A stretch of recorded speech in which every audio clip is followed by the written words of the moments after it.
Hi Vimla, do you want to try unmuting now? Yeah, I could finally unmute myself. I think there was some tech issues. Perfect. And what about your camera? Yeah, but I'd prefer to be off camera today because I'm still recovering and in a bad state. No problem. No, I'm just glad that you got your audio video back. Yes. Thank you. So welcome. So we are in for something very exciting now. Hi Keshav, welcome to Hi, Malhar. Sonia. How are you? Very good. Good to see you again, screen to screen. Thank you. Same here. Sorry we got a little delayed. We So today is the first day, so uh, teething issues of people trying to log in, get their NFTs, what you're gonna talk about. It's a last minute things. So That's we, perfectly all right. yeah. Yeah.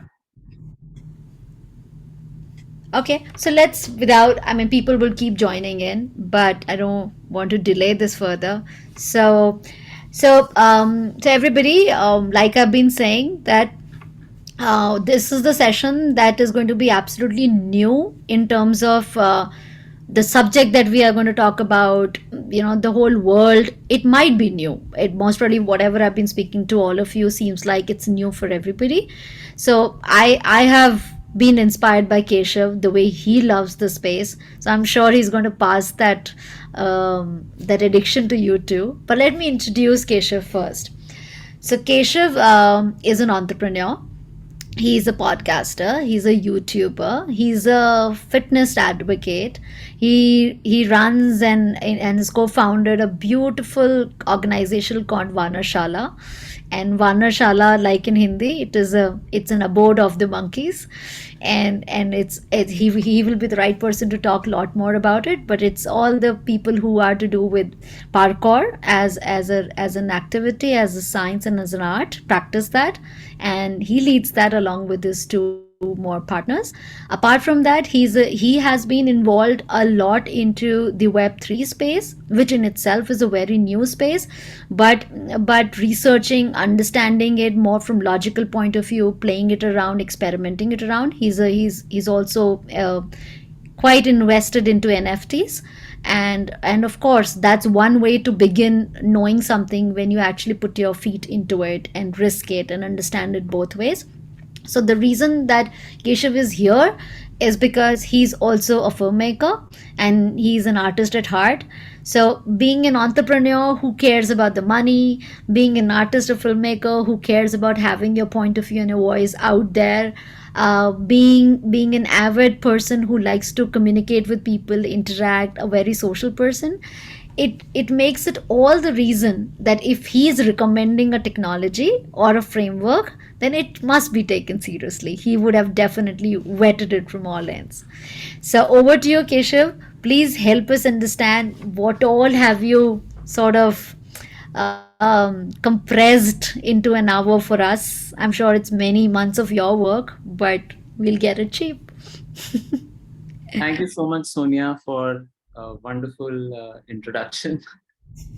So before I begin, I want to thank everyone for this opportunity, because if you guys are here, then we are doing it. And so it's a great honor for me to share my ideas and be a part of the community.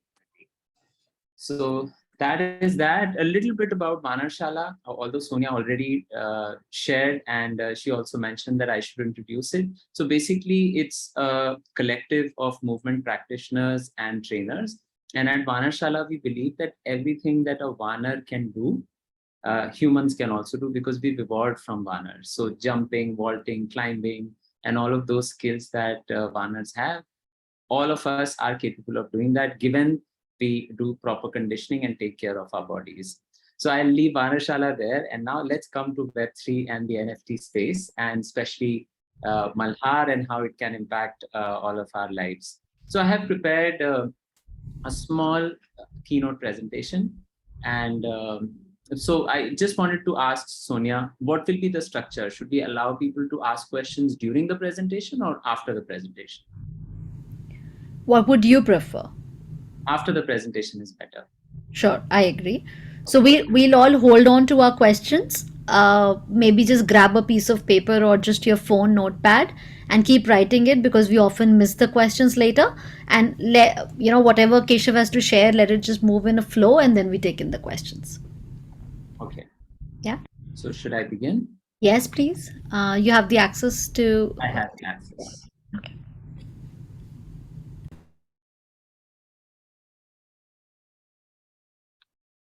So the topic for today is beginners indulgence into NFTs. And I wanted to explore what the future has in store for us through Web3. Now, we've all, our life is incomplete without the internet as we know it. Almost everything that we do, there is an element that comes from the internet, and it's because of that interface that our life becomes easier, whether we are booking a cab or we are ordering groceries or you name it. You're consuming content. In fact, even this meeting is possible only because we have internet. So a little bit of history, how web has evolved over a period of time. In the early 90s, we called it Web 1, where mostly it was e-commerce and desktop browser access. There was no laptop, there was no mobile phone, of course. And then came Web 2. And Web 2 brought not just consuming the content, as in we were not just reading it, but we were also writing it and interacting with it. And now today's topic is Web3. And in Web3, a lot more can happen. And all of us have heard about this term called Bitcoin and Ethereum. So just know that, the crypto world is something that can help us actually not just read, write, but also own a piece of it. So in simpler terms, in very simple terms, Web 1 is the past, where we saw static pages, where we could view information, no edit was possible, and it was completely centralized. If I had my web page, only I could publish there, and as a user, people could come and they could read, and the story ended there. But in early 2000s, Web 2 came along, which is the present, and Web 2 has evolved into a very dynamic interface. We can contribute with our content. All of us have become content creators thanks to Web 2, and interoperability between sites and applications has become possible. But even now, our database is managed by a centralized organization, and at their command, they can literally do whatever they want with our database and also with the content that we have. Just imagine that what happens to people who have huge YouTube channels and for some reason their channels get hacked or taken down by the platform itself. If that is the only source of revenue that a content creator has, we have given Google or YouTube the power to completely control the user. Yeah, so Google, YouTube, Facebook, Instagram, all of these companies have, they are in the Web 2 space. Now, Web 3 is decentralized and it's peer-to-peer. It allows user to fractionalize, reclaim ownership, and control their own data. And you can be a part of Web 3 by using your own wallet. So the future is going to be, you will have your cryptocurrency in your wallet. And with that wallet and that crypto, you will be able to take part in the new economy. Now, when I say the new economy, what is happening is in Web 2 era, we have to create username and password, and that data is kept by Facebook or Instagram or YouTube. And then they decide, okay, this user has access, and now this user can do this much. For example, they have different rules for content creators in different parts of the world. Whereas for Web3, that's not the case. If you are interacting with a Web3 website, whether you are in India or you are in US, wherever you are, if you are adding value to the platform through your wallet, you will be treated equal. So that's the big change between Web 1, Web 2, and Web 3. So Web 1 was read only, Web 2 was read and write, and Web 3 will be read, write, and own. Now, what's next? Now we know that, okay, fine, there is Web 3 where I can control whatever I have. what is the next step? The next step is true ownership. Now, as content creators, where are we struggling? That what is the real pain point that we have? The pain point is that almost all content creators who are a part, they are all part of an economy which are managed by the middlemen. And now these are people in the middle. They are the ones who take almost 80 to sometimes even 90% of the profit that a piece of content makes. And content creators like the director, actors, and all of the people involved in the project, they don't really have any ownership of the content that is being created. But with NFTs, for example, you create a film, and now this is a film which is now converted into a crypto. And now that crypto is being sold on a marketplace. You will be able to directly communicate with a peer on the other side of the world, and they will be able to take ownership of the content and give you the money for it. And it also, you can define how much of it will be sold to them. So we'll cover that. But the first key point that we need to remember is that true ownership is possible thanks to Web3. And how that is possible, we'll explore that in a moment. There is no single point of failure. Now, whenever we are talking about Web3, because it is decentralized, right now, all Web2 websites or organizations are top down. They are centralized. So if it is top down, then one point of failure can lead to failure of the entire platform, the entire project, or the entire setup. But since now the new setup is decentralized, there is no single point of failure.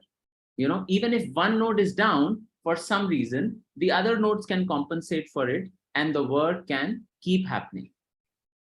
If you have any questions related to this, you can please make a note of it and ask later. Now, another thing is that there is interconnectivity for better experience. Now, when I say interconnectivity for better experience, what I mean is you are connected with people across the world, across geographies and jurisdictions, which is not possible in the case of Web2. For example, let's look at a YouTube creator. A YouTube creator in the US is given a different remuneration versus a YouTube creator in India, right? That is one example. Another example is that if you have to transact with someone else using the fiat currencies or the current monetary system, where you have to go through middlemen. These middlemen are banks. These middlemen could be producers. You have to pay them. And because you have to pay them, there is a barrier in between. Of course, you cannot connect with like-minded people like the way you can in Web3. Second, the last important point is that because there is improved targeting, which means that I want to interact with Sonia and she is there on a Web3 platform and we can directly connect with each other, we can target people much better. And with time, it will only get better because artificial intelligence will come into the picture, and that will enable us to reach out to those who we want to reach in a very pinpointed manner. Now, how is all this changing? So I shared things like there will be no middlemen, there is better interconnectivity, and you can transact with just about anyone, anywhere in the world. Now, it is changing through something called the blockchain. Now, what is the blockchain? Blockchain is a decentralized ledger, and that decentralized ledger allows you to tokenize everything. And there are two ways in which you can tokenize it. The first is from centralized control, where we were controlled by a production house or by a single company or by a centralized body, to a completely decentralized setup where there are nodes spread across the globe, and all these different people can be connected through a cryptocurrency, which is legit and accepted to people who are connected peer-to-peer on the internet. Now, there are two kinds of tokens. The first kind of token is a fungible token, which means that anything that can be traded and that has equal value can be traded between each other. So fungibility is your currency note or a gold coin, or in crypto terms also something like a Bitcoin. These are all fungible assets. So if I am able to trade one rupee note with another rupee note and divide it and equally everybody can understand it, that makes it fungible. But then art or other things which are unique can become non-fungible. So any unique item, which is like a piece of art, or maybe this movie that I've put as an example of non-fungibility, where there is a shot of a unique camera. Now, this is very unique.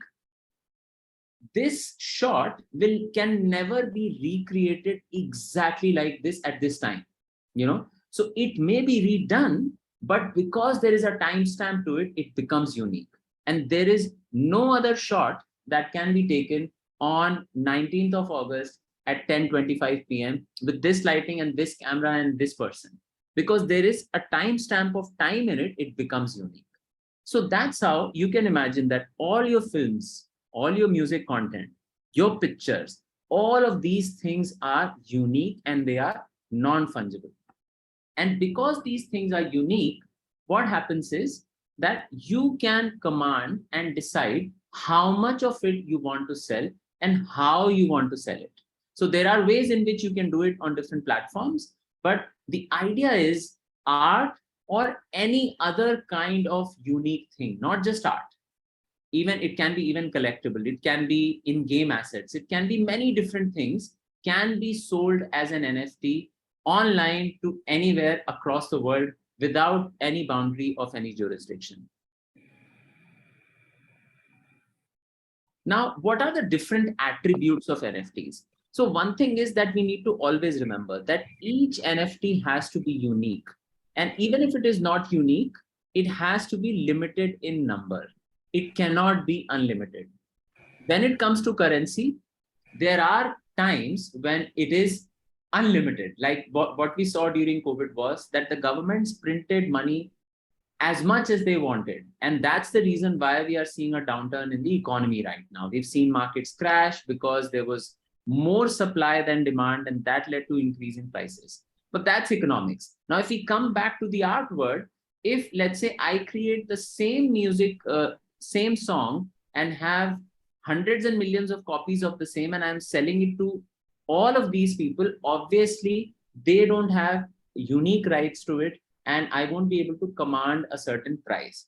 But at the same time, if I am able to limit the supply and build a community, that's very important, because you want your art piece to have a secondary market, right? So from marketing point of view, anything that has a secondary market will always appreciate over time, right? So let me just give you a simple example. If you buy a Sony camera, then even if you use it for some time, there will be people who would want to buy it at a certain price after you've used it. So this is as far as a durable is concerned. But when it comes to art, over a period of time, if it is unique, it goes up in value. So the secondary market of art, whether it is Mona Lisa or Banksy or Basquiat or Picasso, always, because it's limited supply and there is more demand, and this demand and supply imbalance results in increase in price. The same thing can be applied to videos and movies and music and images. Now, what are the benefits of embracing NFTs?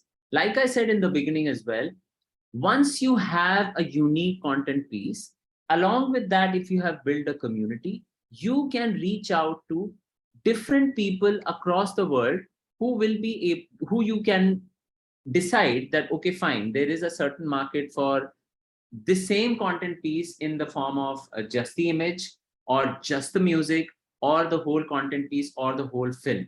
So you can fractionalize your piece of art into different pieces and sell them accordingly as per the need of someone who's buying it from you. This was never possible in Web 2 era. But thanks to Web 3 and thanks to the tokenization that is possible now, we can easily do this using the blockchain technology.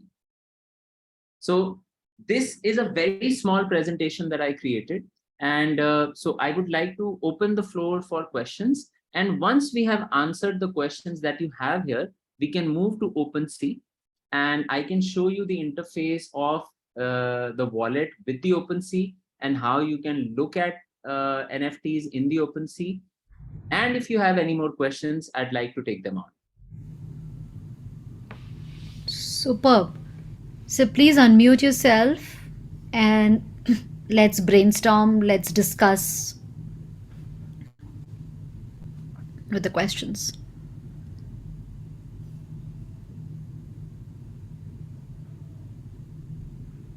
Yeah, Surumo, you have a question?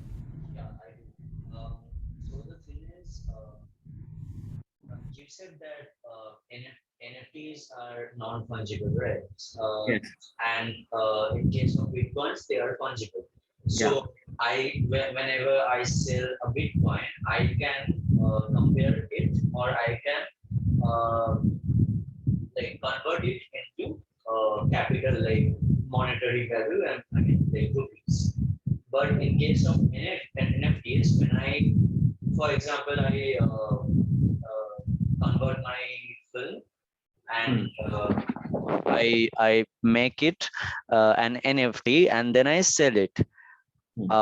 So what comes in hand? Like, do I like what do I get? Because it's not fungible. Right. So like I cannot really transfer it to rupees, I guess. So that's a very good question. Let me show you how it works. Yeah. So what happens is that, isn't it amazing that we can do all this and Yeah. I can show you right away.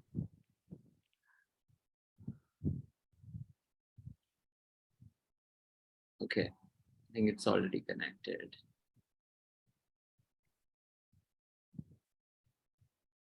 Just give me one sec. So what happens is, let's say this is my collection and these are all the NFTs that I have. Now, whenever I connect my wallet, there is an option for me to choose the currency. You're right.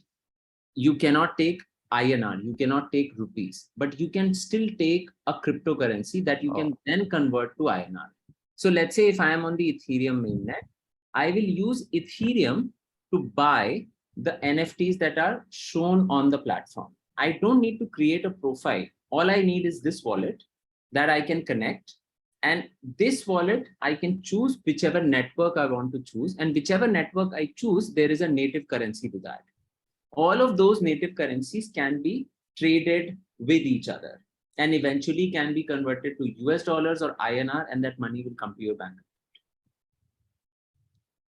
So it's very important to decide the right platform. For example, Malhar has chosen Polygon. So Polygon as a network is one of the best right now. Why best? Because it has very low transaction fee, but it is very secure and scalable. So there are three things which are very important when you're choosing any network to work on, especially when it comes to blockchain. One is it shouldn't be expensive. The transaction fee should be less. The other is it should be secure and the speed should be fast. It should be scalable. And Polygon has all the attributes. So similarly, whenever as a creator, you want to choose a network, whether you're looking for scale or you want more security, or you are interacting with mostly people who are living in a certain part of the world and you want to reach out to them, whatever reasons are, you need to take this call that I will mint my NFT on this platform because of this. Right. Right. I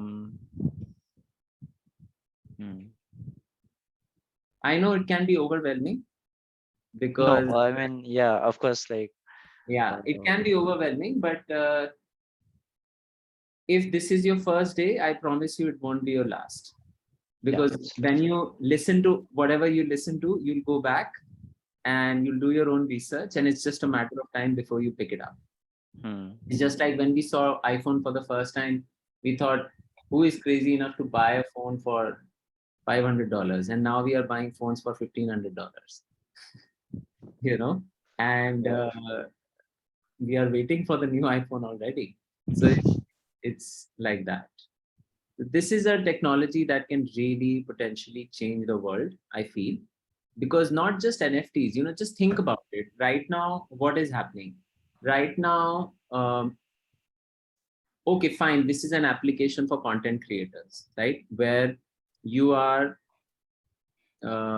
thinking that how can I create art and sell it on the blockchain? But there are many other applications. And why this selling of art on the blockchain is inevitable?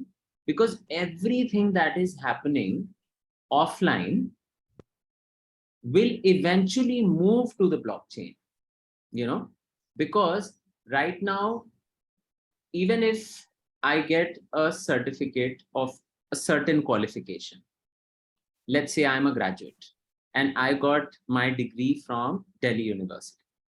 Now, there are a lot of people who can create their qualifications in a forged way. And I am supposed to keep this paper with me for the rest of my life.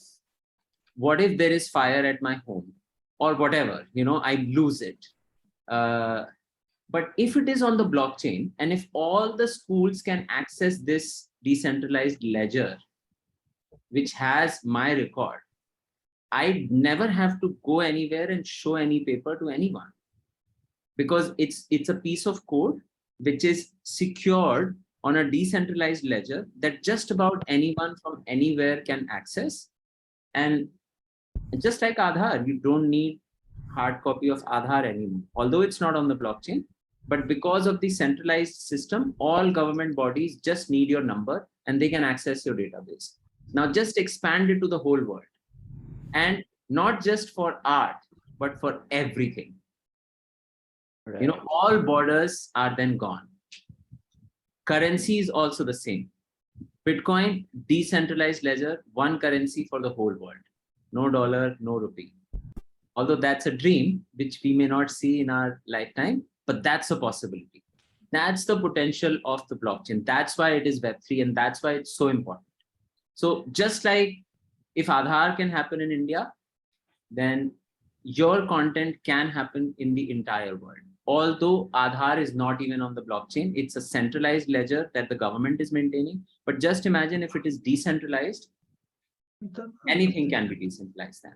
All your sale deed, vehicle deed, content, certificates, qualifications, access to different festivals, everything can be on the blockchain. Yes, please. Somebody was asking a question.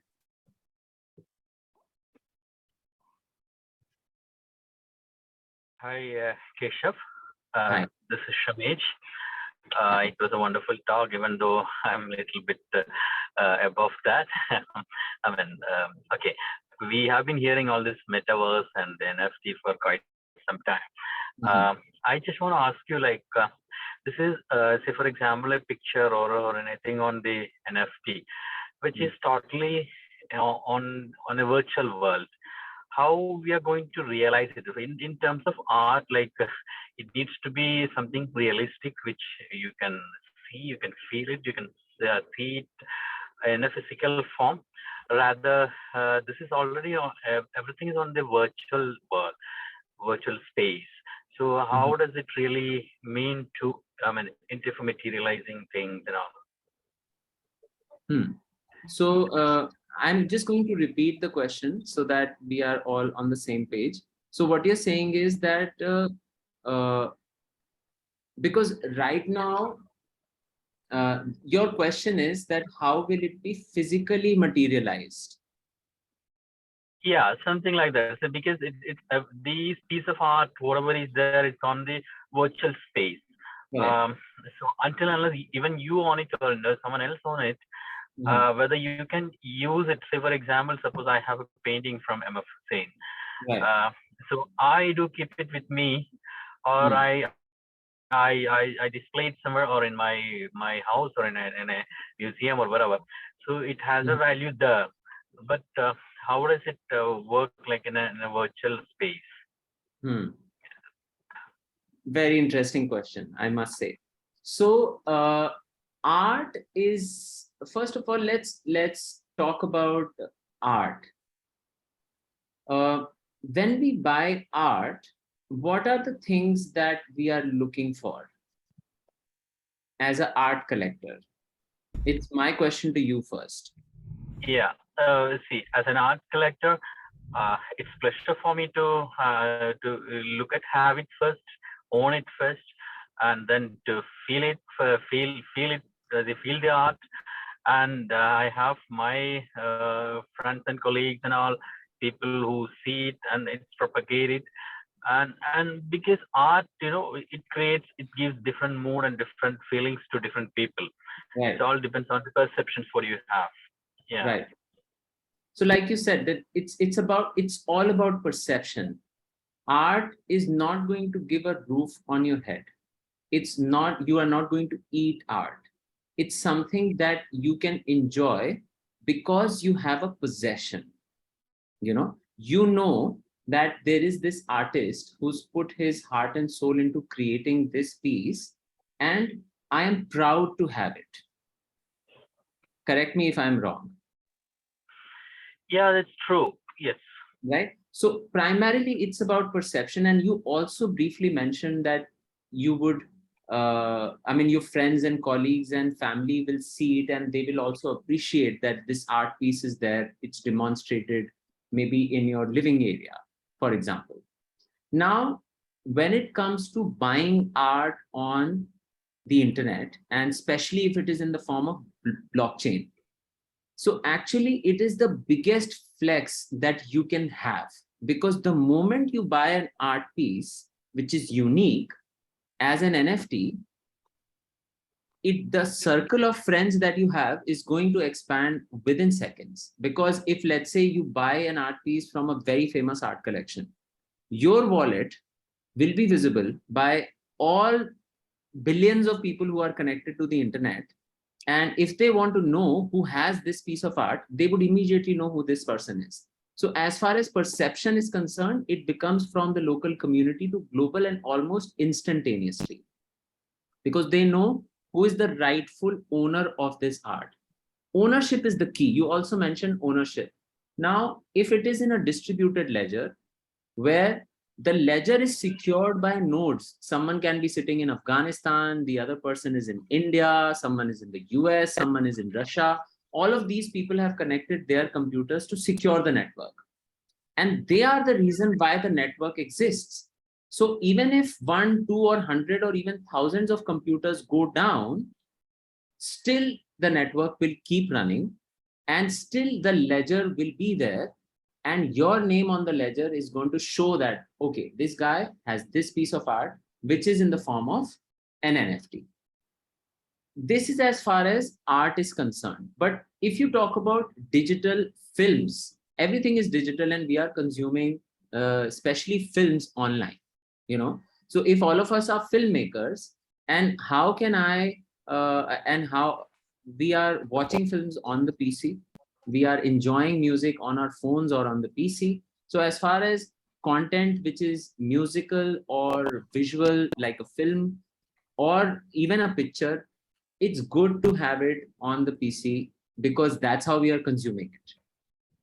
But yeah, I do agree that if it is a tokenized version of a physical art, the future is that even houses will be sold as NFTs. You will be living in this house, but there are houses getting sold abroad as an NFT. So what happens is you have this house, you make a film of the house, which has all the dimensions, all the possibilities that you can do in future with it.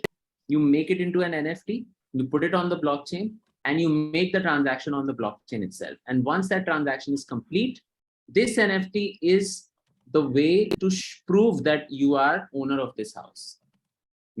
So physical things will also have an NFT version of it, which are absolutely necessary. And even the Banksys and the Basquiats of the world, who are like the most famous artists, who are painters and creators who make physical art, they are also tokenizing their art and selling it as NFTs plus the physical thing.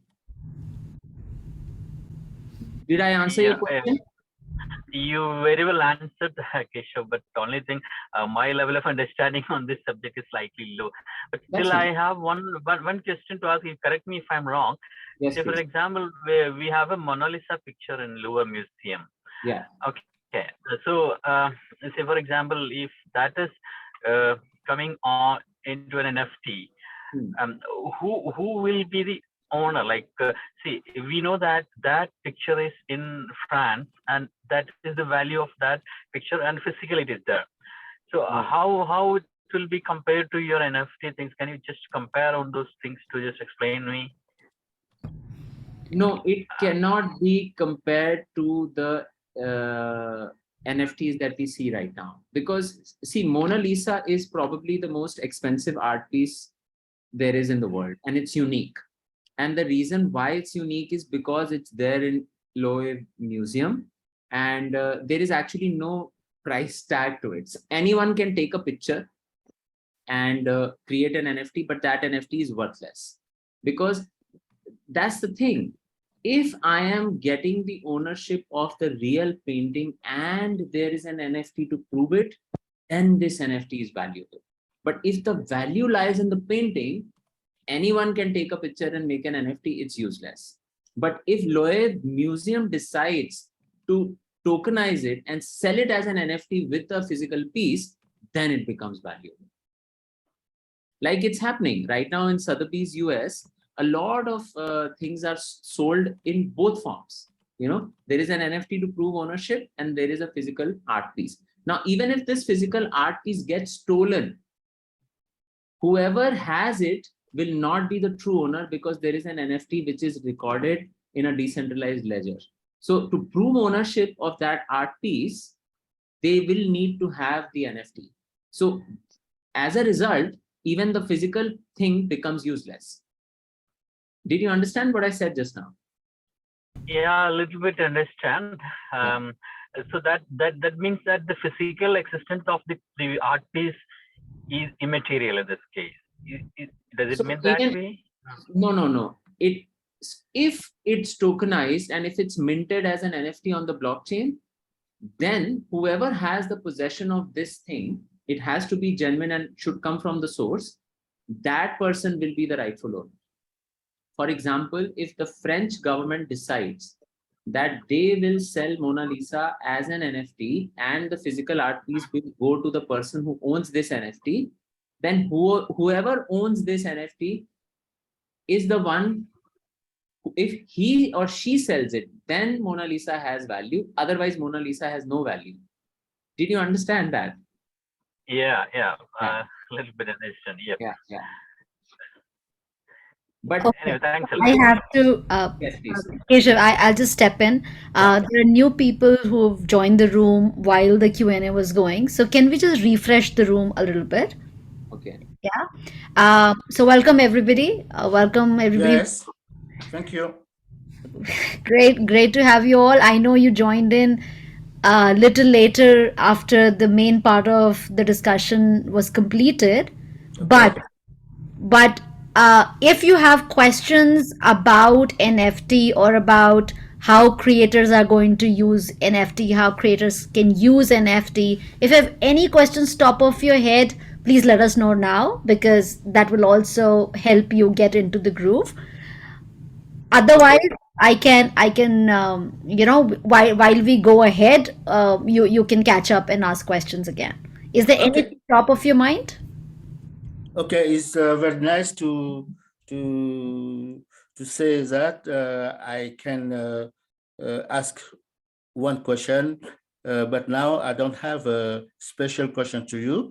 I try to follow. I think you are speaking very slow, and I understand all you are talking about. Excellent. Great. Gabriel, welcome. Your question about accessing your NFT will be addressed. Like I said, we'll get in touch with you and we'll help you float through that. So don't worry. Welcome, Solomon. Welcome, Francis. Everybody, welcome on board. If you want to recap, let us know. Otherwise, we'll just proceed. So there was a question. I can answer Gabriel, by the way. Oh no, NFT will not be visible in the wallet, but if you go to the platform and connect your wallet, you'll be able to see the NFT. So if, let's say, you are connected with OpenSea, the NFT, I'll just show you how it is. So if this is my OpenSea account, these are NFTs on OpenSea, but if I open my wallet, there is nothing here. I can't see NFTs here. But the moment I connect my wallet to the to OpenSea or any other website where I'm interacting, then I'll be able to see the NFTs here. Does that answer your question? So try connecting it with OpenSea Direct, and then you should be able to see your NFT there.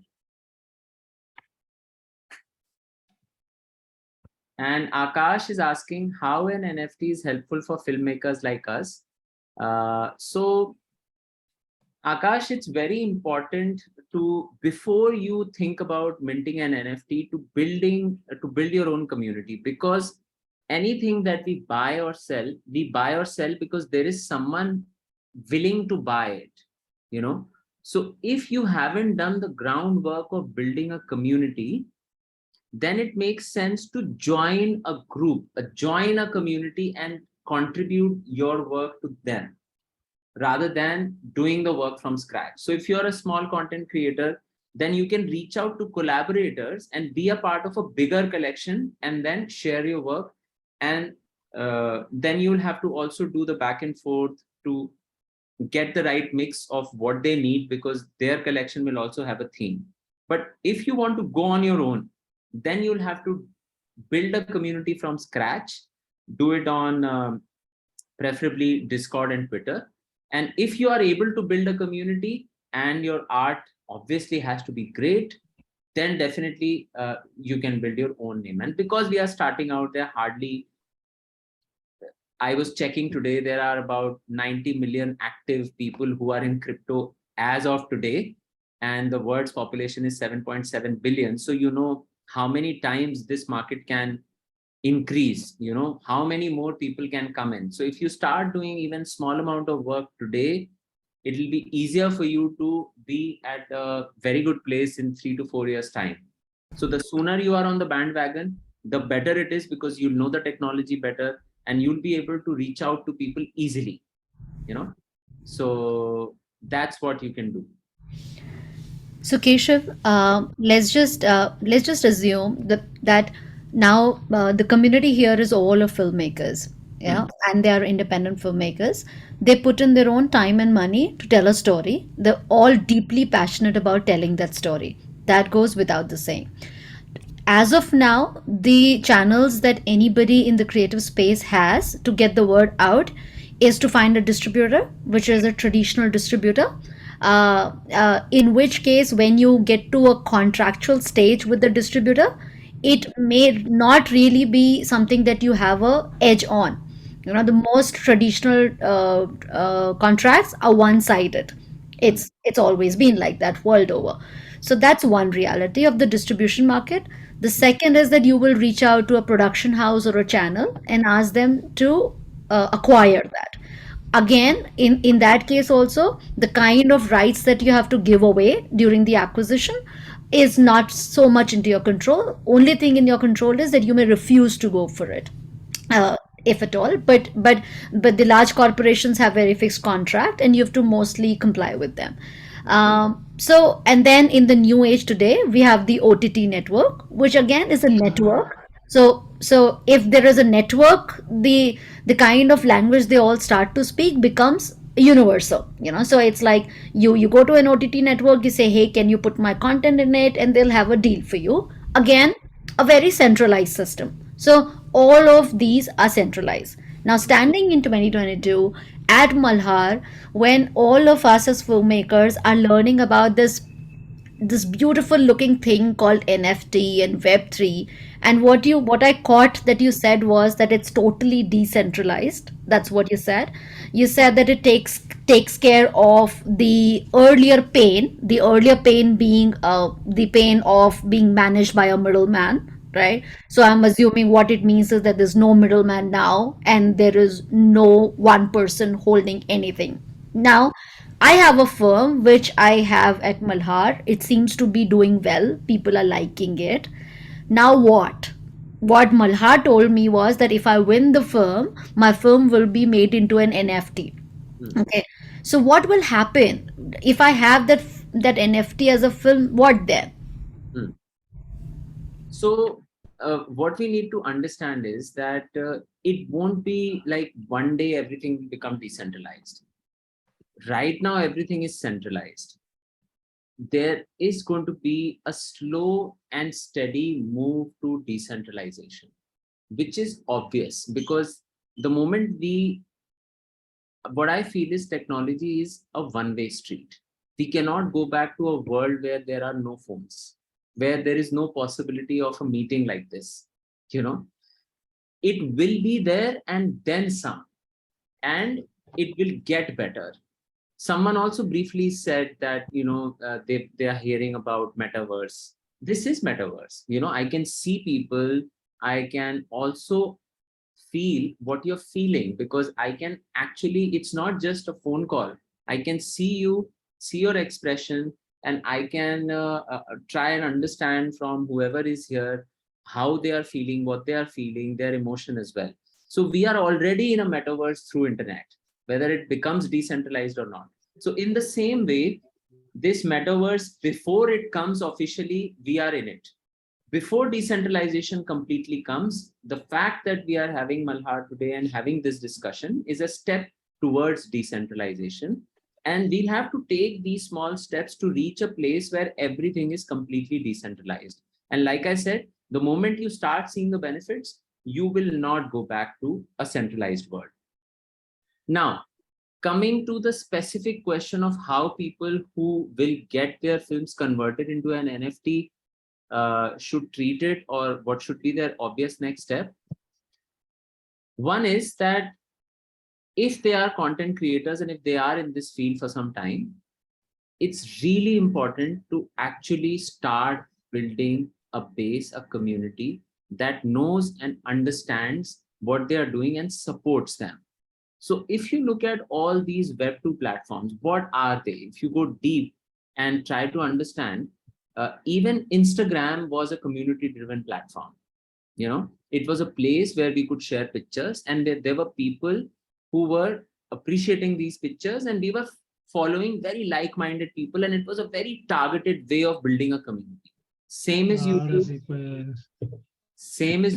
where you create content to a certain community. So in the same way, if these filmmakers are already there and they are making content, they want to be a part of Malhar, the obvious way forward should be for all those people who have their NFTs created or minted by Malhar to collaborate and try to build a community together.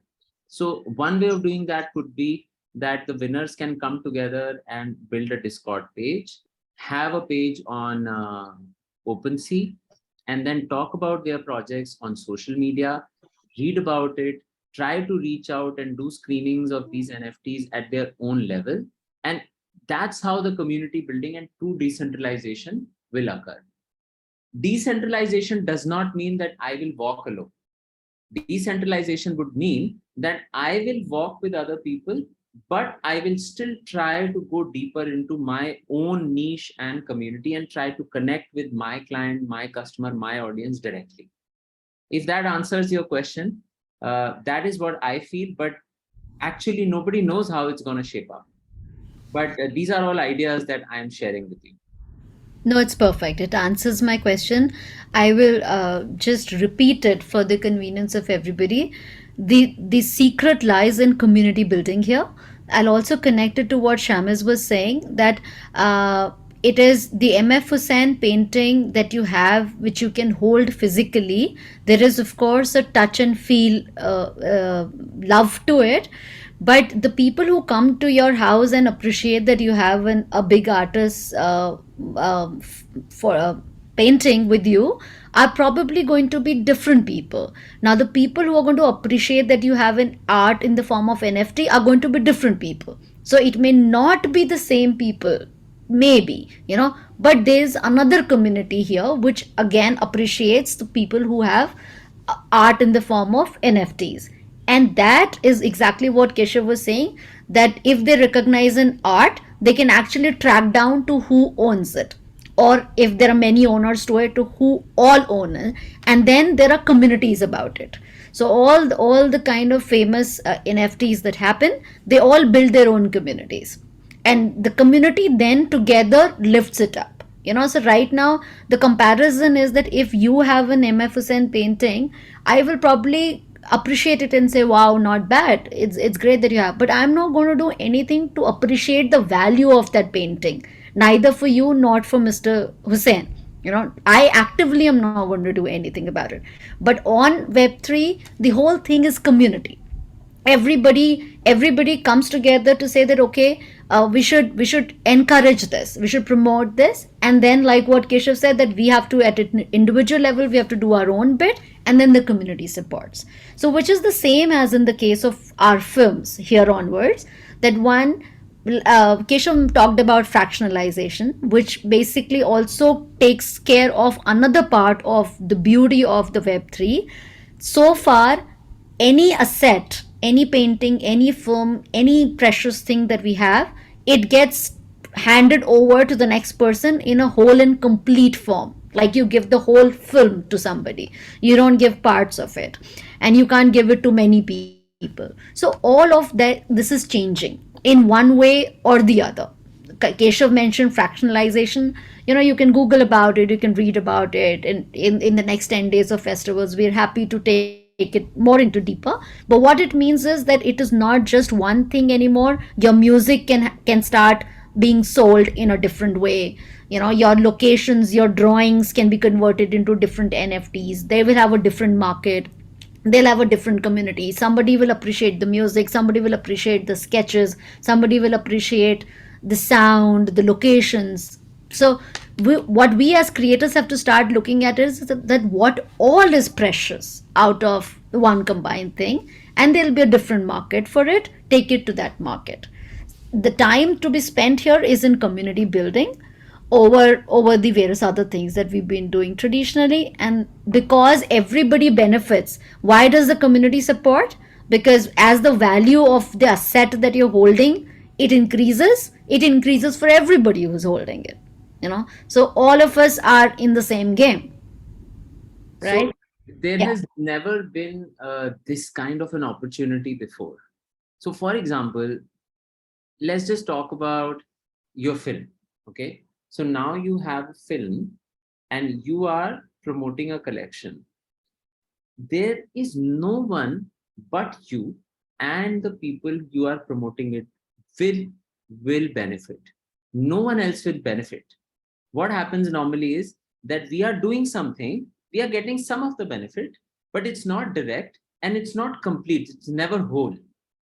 The thing with this is, if you're promoting your film, no matter how many times you fractionalize it and how many people you sell it to, there may be a 1% or 2% transaction fee or platform onboarding fee, whatever is there, but it won't be 85% taken by the producer. And once the producer takes it, then you don't have the ownership, but you are the reason why the film is there. It's not the producer. So that's the reason, that's the secret sauce when it comes to NFT. And there is a question from Kritika where she's asking that should there be an ideal duration for an NFT from marketing point of view. So I don't think that there is any duration for NFT. I am actually waiting for the time when we can buy full movies. Some of the pictures that I have used in my presentation are NFTs that I have purchased. I can use them whichever way I want. So I will use it in a presentation, and I will also use it in my when I'm trying to educate others in whichever way, shape or form I want. So if I want a smaller video, I can cut it, but if I want to show the whole thing, I will use it as a whole thing. So I am waiting for the day when full-length feature films are sold as NFTs, and that day is not far. Absolutely. I mean, if you use these visuals in the presentation, the good news is that you've purchased them. Yeah. For last so many years, we all have been using visuals and sound, off the internet, mostly never purchasing it. So the creator has never got anything from us. Difference is in the quality. when you take it off of internet, it's visible, and when you purchase it, so like I said, once you taste something, you never go back to something which is below that. It's like tasting blood. You tasted it and you want that only every time.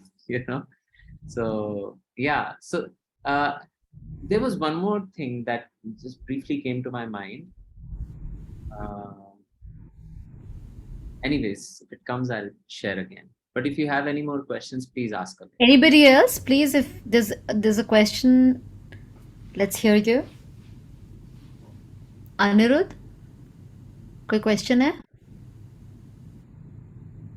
नहीं, चीजें धीरे धीरे समझ में आ रही हैं और practical होके ज्यादा बेटर समझ में आएंगी, मेरे को ऐसा लगता है। बिल्कुल ठीक है। तो Vimala, any question? Solomon, anybody? Otherwise we just move to what Keshav has prepared as the next part. Okay, seems like everybody is processing it and getting. So Keshav, let's move to the OpenSea that you wanted to. Yeah. So this is the platform where there are some things that you should pay attention to. So this is not the only platform. There are many other platforms, but all of them are similar. The thing that we need to remember now is that how the future looks like. Right now, you have one Netflix where you have your username and password. You pay them some money and they give you access to watch all the films. That's how the system is. This is what Web 2 is about. You have a username password, and that username password is because you have a certain identity. So what they are taking from you is your identity, your data. But in all Web 2, Web 3 sites, there is no identity data sharing. So what happens is all you need is a wallet. That wallet can be MetaMask. There are many other wallets. All you need is a wallet. Like I'll just show you. If I lock it, now I cannot access this site. So in order for me to access this site, I have to put this wallet as a plugin. All of these are different Web3 wallets. So I'll log in here. It is telling me welcome back. And now I'll put my password and log in. Once I log in, now I can access this website. So in the same way, this is just now, right now, only for a certain kind of content, which for filmmakers may be a little, this thing that it is mostly digital art or maybe in-game assets. But in future, what does an NFT do? So the NFT gives you the ownership, and you can actually choose to sell a minute of your time, an MB on your hard disk, and even a picture or a second of your film. This is the level of fractionalization you can do. So let's say there is a collection that you have here, and in this collection, we'll just go to one of the collections.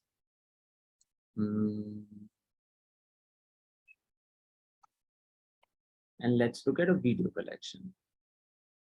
So these are video moments, and this is an artist, and they have put certain videos. Now, there is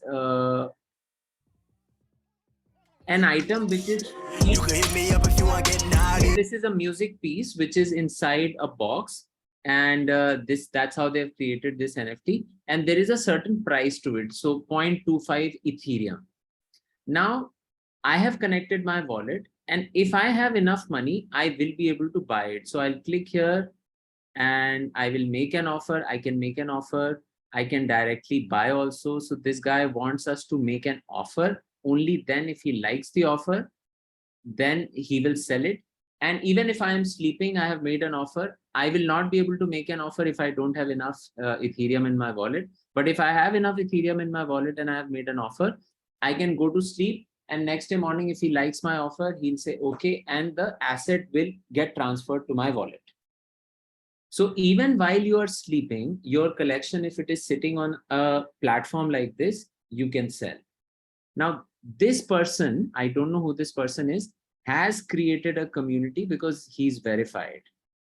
and you can reach out to him. You can just click here, go to his page, and check out everything that they have done, go to their website, and try to find them on other social media platforms.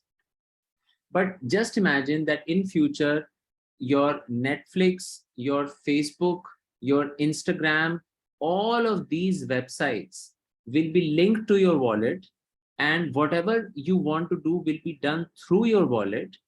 You will not be bombarded with the ads, because you are a unique person who wants to interact. So for them to show you the ad, it becomes very easy, because they know the exact profile of who this person is without knowing their name, without knowing anything.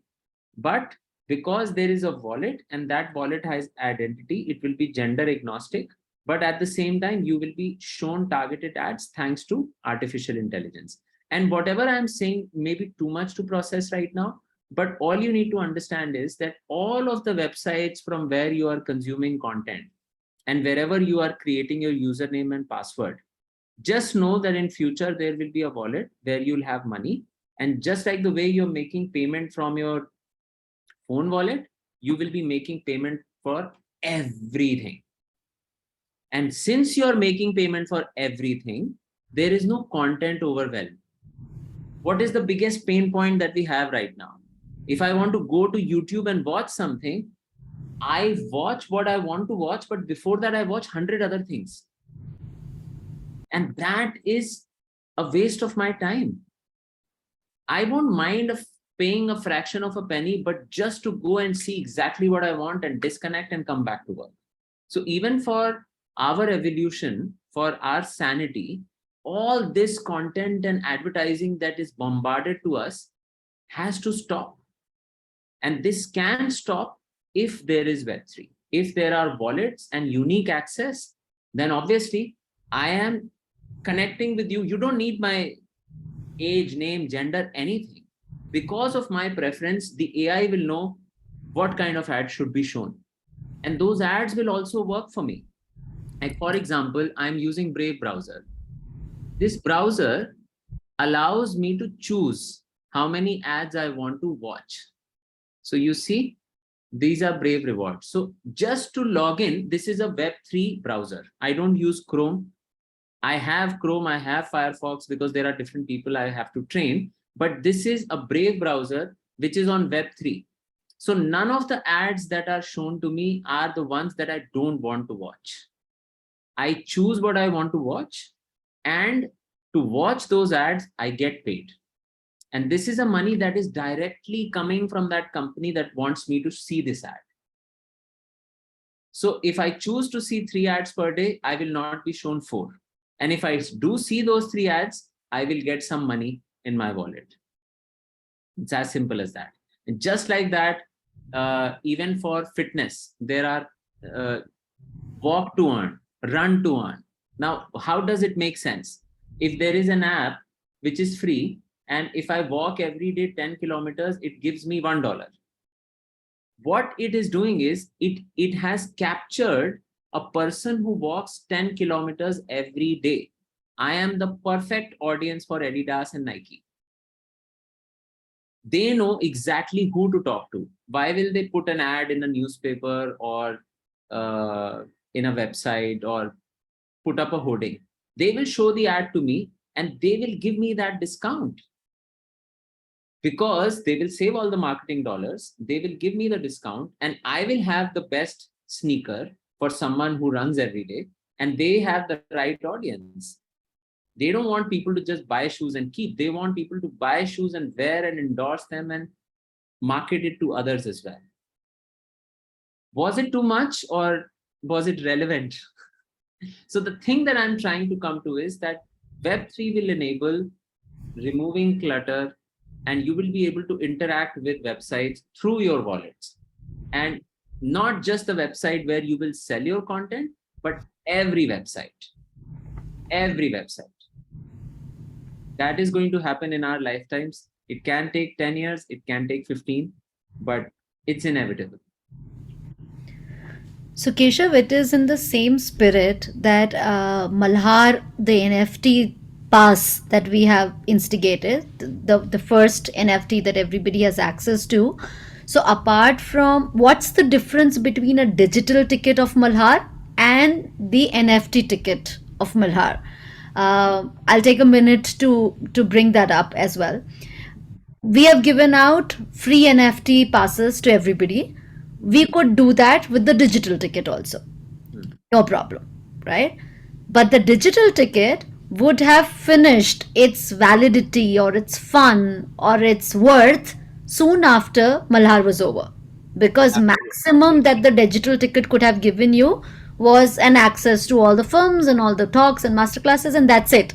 There's nothing that anybody can give on a digital ticket beyond when the event is over, right? But the NFT ticket that you hold is a utility. We can add any amount of utilities to an NFT. So what we have done in the current situation, because Matchma Talent, which is the parent company of Malhar, it is integrating itself on Web3, which means all of the services of Matchma Talent, which is our unique search engine, our phenomenal artist community, all of that is going to also be on Web3, which is also relevant to your community. The fact that you have an NFT of Malhar will give you an access to this part of Matchma Talent when we move on Web3. What does that mean? Like we have shares of any company in a typical sense, in the Web3 sense, the company or the brands or the initiative issue tokens. Pretty much the same thing. So when Matchma Talent becomes a complete Web3 company, it will issue its token or release its token. So everybody who has a Malhar NFT right now will get those tokens at a really discounted value. So you are already stakeholders and shareholders with Matchma Talent just by the fact that you got an NFT. And at this moment, you did not even realize why are you being given that NFT or what does it mean. Here onwards, you will make this as a conscious choice. I'm sure there are not many free NFTs coming out, but here onwards, you will read through what the NFT offers, right? So it may be just that art that you're investing on, or it might be utilities, might be value. So in our case, the value or our relationship because of that NFT goes way beyond Malhar. Way beyond. Plus, it's collectible. It's proof that you were a part of Malhar 2022, and that collectible can also appreciate in value. Right. In addition to the utility that you just mentioned, yeah, it has the collectible attribute as well to it. Which is what it means is there is a value of all of us coming together at this time and day. There is a value to it. In the anything that we have grown up with, where does that exist? You know, that value exists in our memories, in the Zoom recording. That's it. True. But there's no other value that grows over a period of time, right? So I mean, this meeting of ours is value. And similar is our firms, similar is our assets. Now it depends upon the community how we take this value forward. What do we do with this? If this is an iconic conversation, you know, like many historical conversations are, fast forward 20, 30, 40, 50 years, if this happens to be an iconic conversation, you can always convert it into an NFT. That's what. Like the first tweet of this guy, Jack Dorsey, was sold for millions of dollars, if I'm not wrong. Yeah. See? So this conversation actually is iconic because it is introducing so many filmmakers to an access that is opening up so many doors. But if it actually becomes historically important, which we can together make it, then this conversation itself is an NFT. Right? And the NFT that you have in hand is taking our relationship and our investment into each other way beyond Malhar season 2. So Keshav, last thing. Yeah. Since it's a new thing for everybody, new territory, what are the don'ts? What should we watch out for? Okay, I do have a question before that. May I? Yes, please. Yeah. So I wanted to know, like I read that a MetaMask is a very secure wallet because it doesn't take our phone number, or it doesn't even take passwords. It just has your name, and then it has the list of phrase, and that's how we connect to MetaMask, and that's why it's so secure. But so if I sell an NFT, and then um, when I like convert it into Ethereum, I need to have another app uh, which would convert my Ethereum to and direct it to my bank account. So in that case, for example, we have CoinSwitch, Cuba, or something like that. So but those are not really secure, I guess. So is there any particular secure apps for Ethereum as well? So first of all, some things that I would like to share. You're right that MetaMask does not need any of your detail, Yeah. not even your name. Right. Yeah. All it needs is you to create a wallet that you can create in a fraction, I mean, in maybe a minute or less. Write down the seed phrase with you, because if you lose the seed phrase, you will lose your funds. That's Yeah. it. You Yeah. need to keep the seed phrase safe with you. Yeah. Now, there are two ways to onboard and offboard. One is doing it through a centralized exchange like CoinSwitch or WazirX or Binance or something like that. The other is doing it through a decentralized exchange or doing it peer-to-peer. For example, if we know each other and I am willing to buy Ethereum from you, then you send Ethereum to my wallet and I give you cash. That's one way of doing it. And the other way of doing it is going to a decentralized exchange like Uniswap or something like that, converting your Ethereum into US dollars, and then cashing your US dollars again through a centralized exchange or through a peer-to-peer transaction. And all of these solutions are the solutions that people are working for right now in the industry. And the reason why this is a huge opportunity is because the user interface and user experience is so bad. That's why the opportunity is there, because the day these problems are solved, this will not remain an opportunity. We would have missed the bus. Though your questions and the confusions that you have are the reason why we are early in the space. I hope I was able to answer your question. Right. Yeah. Yeah. So I know it's cumbersome. I know there are 3 steps, but these are the 3 steps you have to take. But your understanding is correct that in order for you to do the transaction from MetaMask is right now one of the safest, if not the safest. And once you have your ETH in MetaMask, then you can send it to a person. And it seems difficult, but it's not, because if you are in the community, like I said, there are only limited people. And you can always do a peer-to-peer transaction. You can do a peer-to-peer transaction through exchanges also. So you will have the money in your wallet, but there is an exchange. I need to check if they have started their operation in India. It's called Bullish. It's in the US. Through that exchange, you can transfer your money from one person to another in a peer-to-peer manner. So it's a mix of centralized and decentralized exchange. So those solutions will be here very soon. I think by the end of this year, we'll have many such exchanges where the money will never leave your wallet, but you will use the interface to sell it to someone else. Right. And as you said, like there are no taxes that are cut off. So I mean, it's just a point of curiosity for me.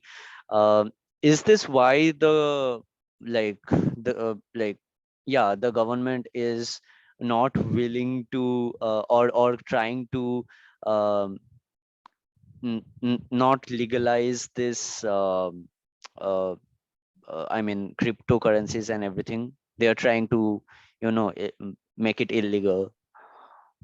So that's actually a little political question, but I'll try to Yeah. answer it. Uh, so anyone who's in control doesn't want to lose control, right? Right. Yeah. So Mm. that's the answer. But Mm.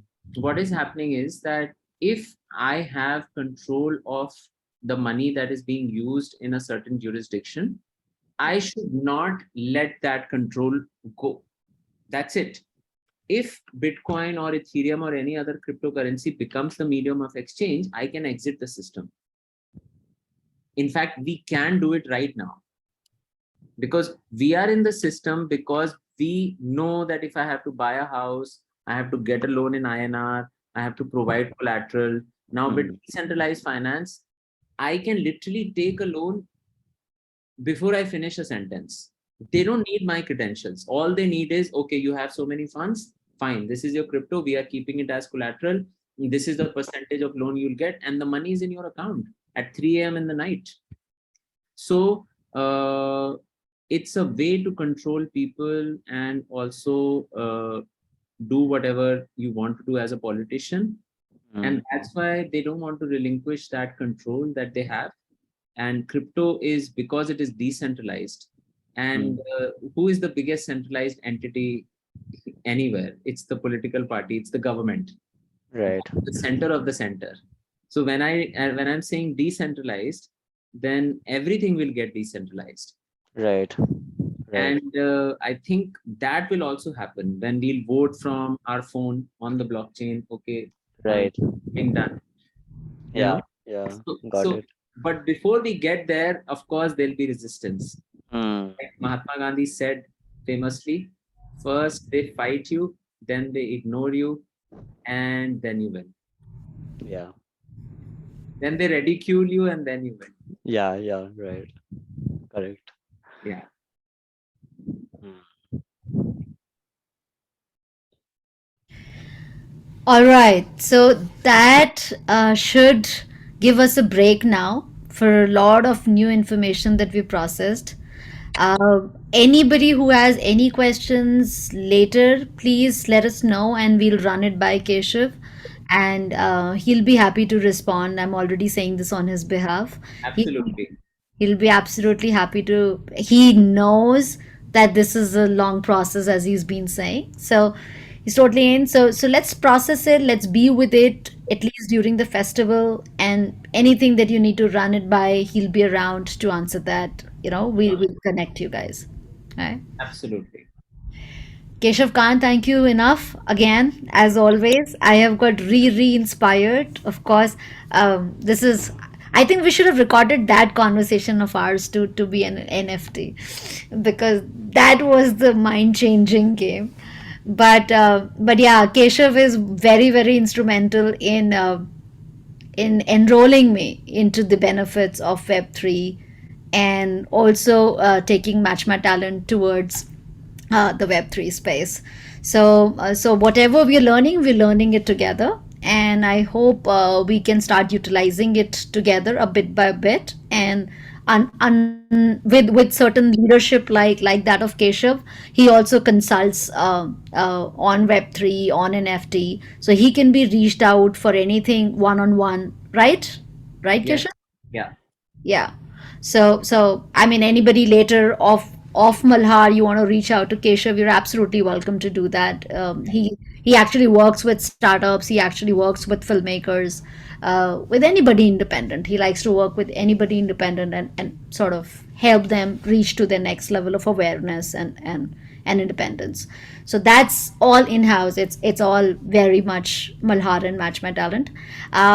So with that we close the day today. Thank you for joining at the very first day. Let's make the rest of the 9 days very exciting. We have a lot of films to watch, So of course, let's watch other people's films also, and completely go ahead and promote your film. Like I said, the two things that we have to make a habit out of Malhar is to talk about your film, to not just give up at making the film and sending it to a festival and expecting that things will happen from there. Sure, let that happen, whatever that may happen, but go ahead and rightfully promote your film. Talk about it in the right forums, talk about it to the right people.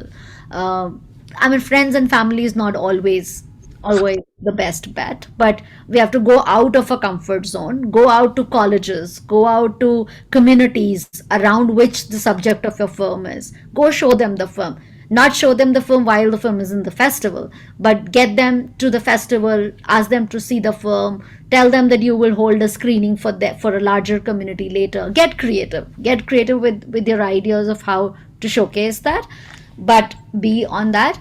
And then of course your dashboards, like I said, will reflect all your points every day at 5:30 p.m. Indian Standard Time. So keep a check on that and play full out. All the master classes in the chats, everything is going to happen from 7 p.m. Indian Standard Time. You can do the conversion as per your time. On the website we have a tab called schedule, and that schedule will be updated with the rest of the 10 days plan. Any changes that we have in the plan, just in case any of the speaker has a situation, needs a time difference, we will be informing you on the emails. There might be additions also to the schedule that also will be informed to you on the emails, but definitely make it a habit to check the website and the notifications at least once a day. That would be nice. And definitely be here with us every evening as per the India time, morning time for everybody in the opposite side of the world. All right, so we'll see you tomorrow. The fantastic discussions happening in tomorrow as well, so tune in. Thank you, Keshav. Thank you so much, everyone. It was an absolute pleasure. Good night. Thank you. Yes, please watch Life is in Mole. Good, Sumati. Thank you for putting it out there. Yes. Thank you. All right. Take care, everybody. Good night from here. See you tomorrow. Bye-bye. Bye. Bye. Bye-bye. Goodbye.